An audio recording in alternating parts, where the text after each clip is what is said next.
যদি তুমি কাউকে ভালোবাসো তাহলে সেটাকেই বলা হবে প্রেম। যে প্রেমে কোনো কামের গন্ধ থাকবে না, সেইভাবে ভালোবেসেছিল আমার চণ্ডী ঠাকুর নামের চরণ ভজন করে, ভালোবেসে পেয়ে গেল গোবিন্দ চরণ। আবার দেখেন জয়দেব গোস্বামী মা পদ্মাবতীর চরণ ভজন করে পেয়ে গেল গোবিন্দ চরণ।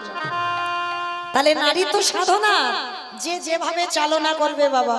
কেউ যদি মনে করে নারী শুধু ভোগের, তো তার কাছে ভোগের হয়।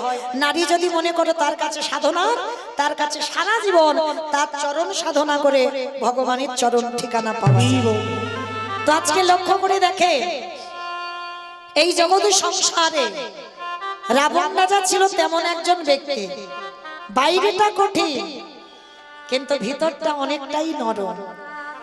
এই যে এতটাই নরম ছিল রাবণ রাজা, যার জন্য বাবা সীতা মাকে চুরি করলো।